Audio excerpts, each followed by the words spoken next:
This video is, in fact, indirectly an update on how the coursework's going. Because within the coursework that I've done today, within the 2 pages I did today and spoke about in another video, I learned about pregnancy. And there are some interesting things that I wanted to make a note of, seeing as I wanted to just keep up this work rate of 3 PT diaries a day, because I definitely can do it. I mean, it's not like I find it difficult. Ever since I've improved my sleep, it's been fairly easy. But anyway, one thing in fact that I wanted to speak on was the sort of exercises that the NHS recommend pregnant women do, because that's just what comes to mind first. And obviously, as I'm showing now, you've got a whole load of information and advice for women that both are and aren't pregnant. So that's the only clip that's within this video, but I've just got it on a loop. This is the second time that it's playing. So to get back to the exercises that I was talking about, it's mainly related to the childbirth, and although that'd be obvious, right? It's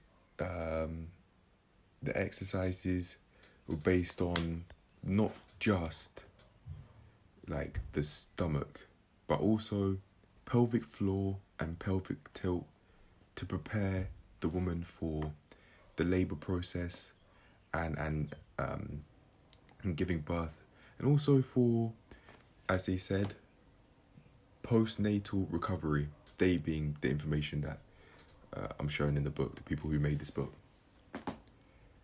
That does make sense. Keeping your stomach strong, your core strong, without a doubt, I'd imagine would help make it easier for the woman to not experience as much backache and headaches.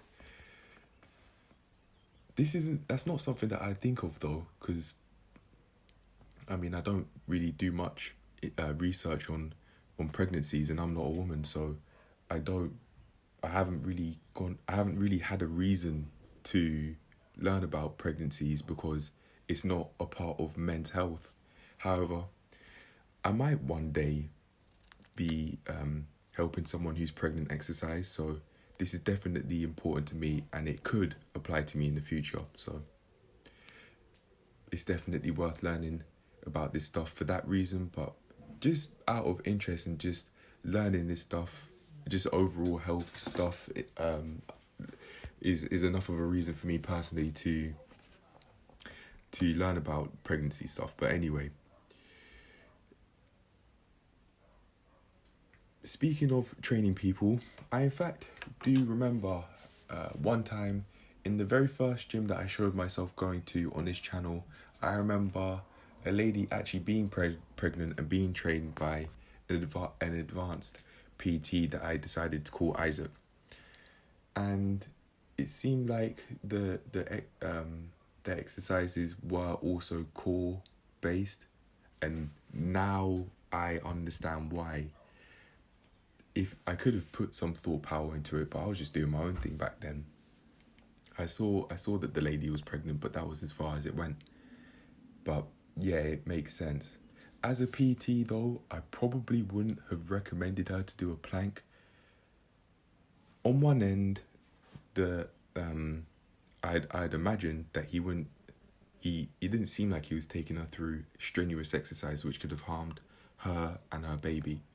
But on the other end, I wouldn't even want to, on accident or even by chance, harm her and her baby. So personally, I wouldn't recommend a pregnant woman to do planks. Reason being, if she finds it just immediately strenuous, even though at first it didn't seem like that, that could then mean she can't hold herself and she just falls stomach first, and that could really harm the baby. If it doesn't crack the baby's skull, depending on how hard she falls on her stomach, that could come with, like, I'd imagine, severe permanent brain damage from birth, or even before birth, in the conception stage, or the pre-birth stage. I don't know what you call it. As you can see, I am quite uneducated about women's health and particularly pregnancies. It's not something that I've, as I said, had to know about because I'm a man. I don't have to think about being pregnant myself.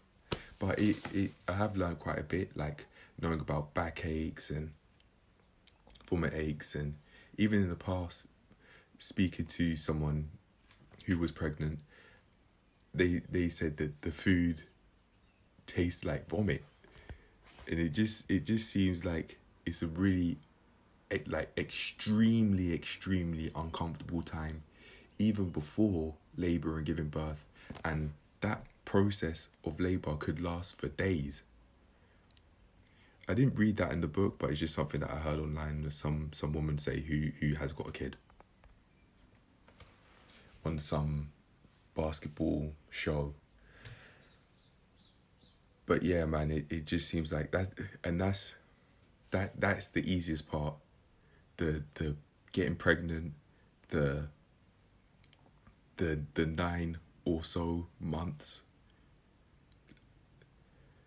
and then the giving birth part. In terms of birthing a child, not only into this earth but into society, that is the easiest part.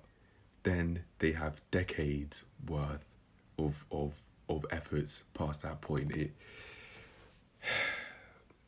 It seems like even learning a bit about like women's health, it seems like the female body in this case is a very complex thing. I was also listening to a YouTube video about birth control. I just saw it pop up in the feed, and that was quite interesting too. Learning about the folliculating something hormone, FSH, and that's what birth control eliminates to prevent the ovulation stage of the period.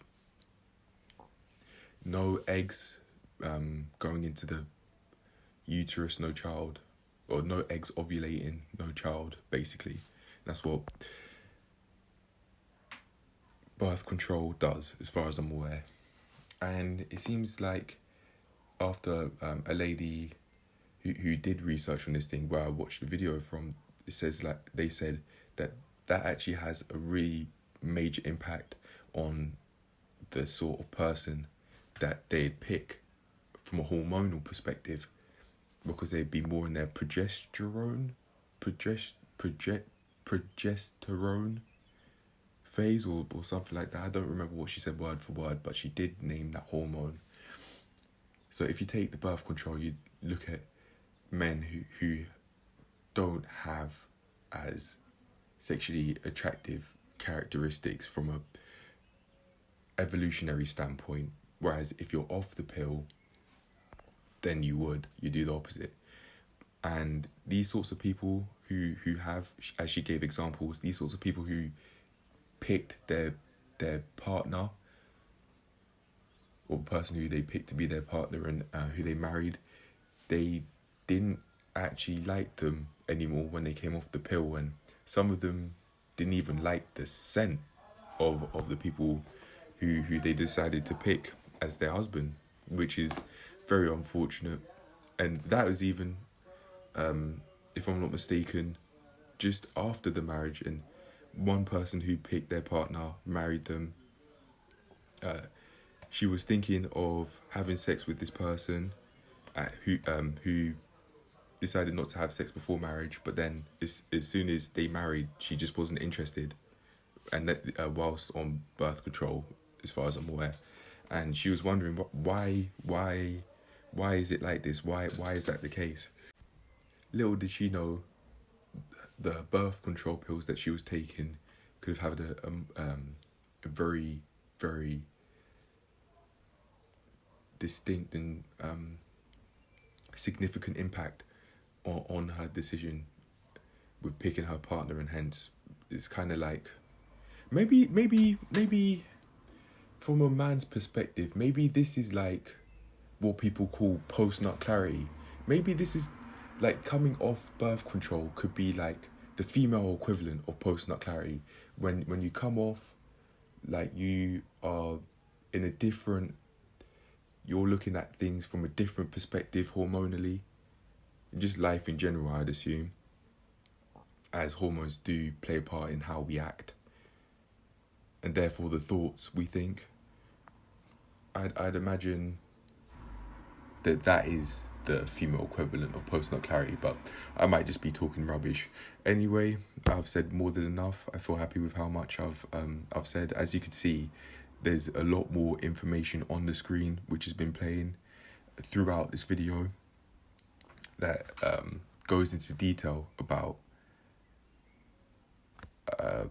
how women can exercise whilst they're pregnant. But on that note, just be finito. I'm done, and I will also give links that I did research wise on that video that I was talking about with that lady. It's a long video, very in depth, and it seemed well researched, even though I'm not sure if she put the links. Oh no, it was a book that she read and that she spoke about where she got the information from. But I'll link that video of that lady speaking about the effects of birth control, and I'll also link the NHS videos that I saw that gave advice on exercise, like doing basically the cat-cow pose to strengthen your stomach and also tensing your core to keep it strong, whilst just keeping your back on the wall and keeping your knees bent so that it feels all comfortable and isn't too strenuous, I'd imagine, because as a man, I'll never find out from personal experience, but I don't need to be a woman to know that pregnancy is strenuous on the body, and that's just with one. That's excluding twins and triplets, etc., and maybe even more than that. For some people, that's crazy. If a lady could have 4 kids at once, quadruplets, I think that would be called. That rare cases, I'd imagine. But yeah, anyway, just we finito. I'm done, and cheers to learning more each and every day. Peace. You could see with all of these PT diaries, I definitely am doing it, and I like it. So from a fulfillment perspective, it's paying off. Anyway, I'm gone. Bye.